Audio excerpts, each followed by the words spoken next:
हैदराबाद शहर newly form state Telangana का capital है, जो पिछले कई दशकों से फेमस रहा है अपने कल्चर, फूड, हेरिटेज की वजह से। लेकिन ये शहर अपनी एक नई पहचान बना रहा है, वो पहचान जिससे इस शहर की तस्वीर बदल रही है। 2008 से 2016 के बीच हैदराबाद आउटर रिंग रोड को सेक्शन में ओपन किया गया। अब ये रिंग रोड हैदराबाद के लिए ग्रोथ कॉरिडोर बन चुका है। 8 लेन का ये हाईवे आज के टाइम आउटर रिंग रोड बोला जाता है, वो इसलिए क्योंकि ये हैदराबाद के बॉर्डर के चारों तरफ बनाया गया है। लेकिन आने वाले कुछ सालों में ये outer ring road highway inner ring road हो जाएगा, क्योंकि तेलंगाना की सरकार कुछ बड़ा करने जा रही है, जो हैदराबाद को एक मॉडर्न मेट्रो शहर बनाने की ओर ले जाएगा। और इस बड़ी चीज़ का नाम है RRR। मैं यहाँ राजा मौली की RRR मूवी की बात नहीं कर रहा हूँ। यहाँ पे RR का मतलब है रीजनल रिंग रोड। आगे हम इसी के बारे में डिस्कस करेंगे कि आउटर रिंग रोड और रीजनल रिंग रोड से हैदराबाद की इकोनॉमी कैसे ट्रांसफॉर्म होगी। साथ में जानेंगे कि हैदराबाद मास्टर प्लान 2031 का क्या विजन है। अगर आप नज़र डालें हैदराबाद पे तो इसका साइज सिर्फ 650 किलोमीटर स्क्वायर है। सिंगापुर, जो आज के टाइम दुनिया के कुछ सबसे छोटे शहरों में गिना जाता है, हैदराबाद उससे भी छोटा है। सिंगापुर का साइज सिर्फ 728.6 किलोमीटर स्क्वायर है। लेकिन सिंगापुर के पास कोई ऑप्शन नहीं है और ज़्यादा एरिया कवर करने का, जबकि हैदराबाद के पास ये ऑप्शन है। बेंगलोर शहर इंडिया का IT कैपिटल कहा जाता है, लेकिन बेंगलोर जो प्रॉब्लम आज फेस कर रहा है उसकी वजह से हैदराबाद सिलिकॉन वैली का स्टेटस छीन सकता है बेंगलोर से। और ये प्रॉब्लम है ट्रैफिक का। बेंगलोर की तरह हैदराबाद में भी सेम प्रॉब्लम थी, लेकिन हैदराबाद ने टाइम पे एक्शन लिया।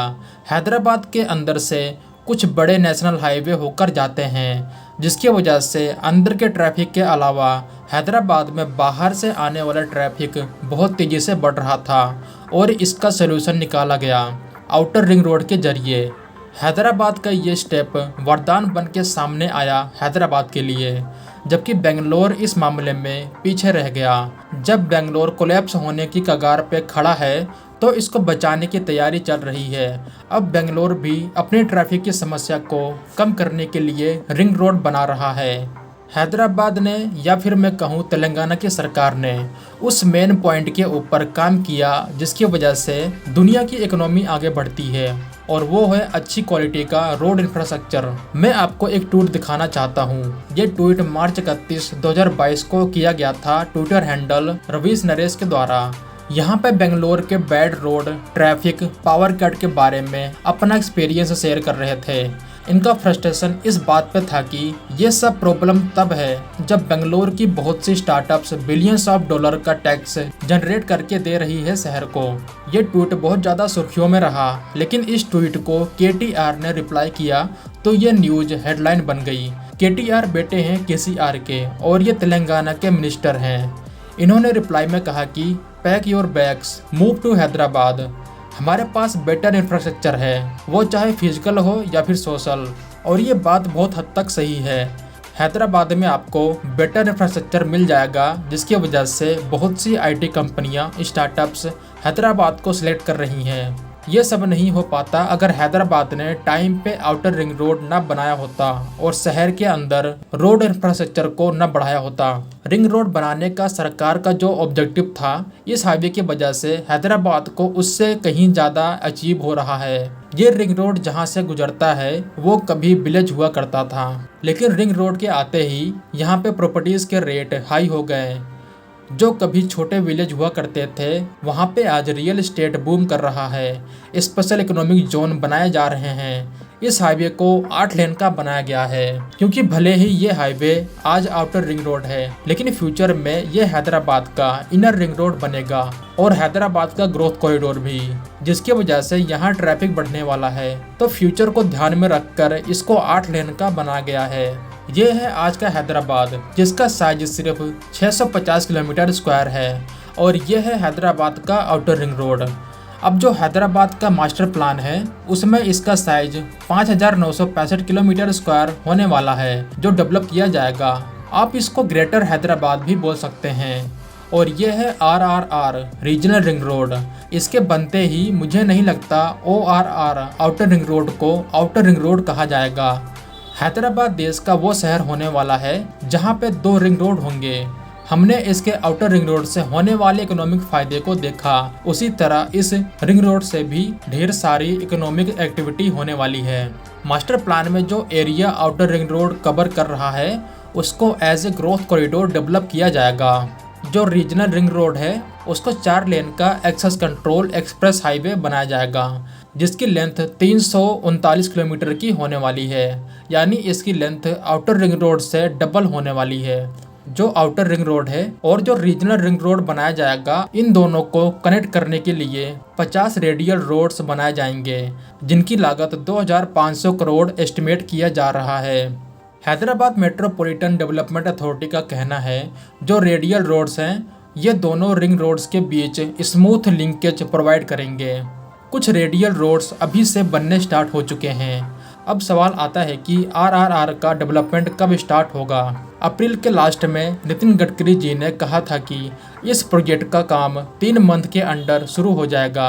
यानी हम होप कर सकते हैं कि अगस्त या फिर सितंबर 2022 में इसका कंस्ट्रक्शन वर्क स्टार्ट हो सकता है।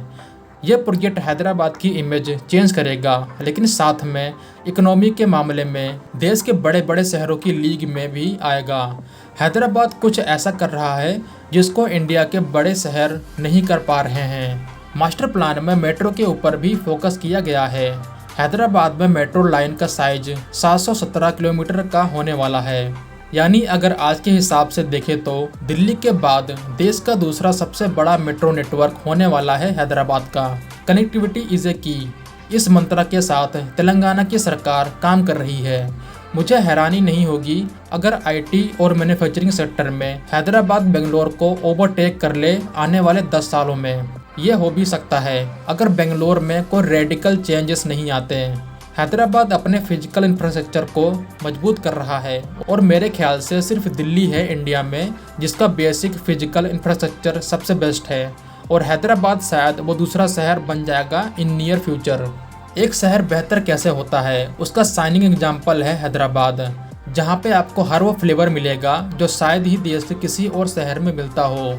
शायद इसीलिए हैदराबाद को सिटीजन फ्रेंडली शहर कहा जाता है।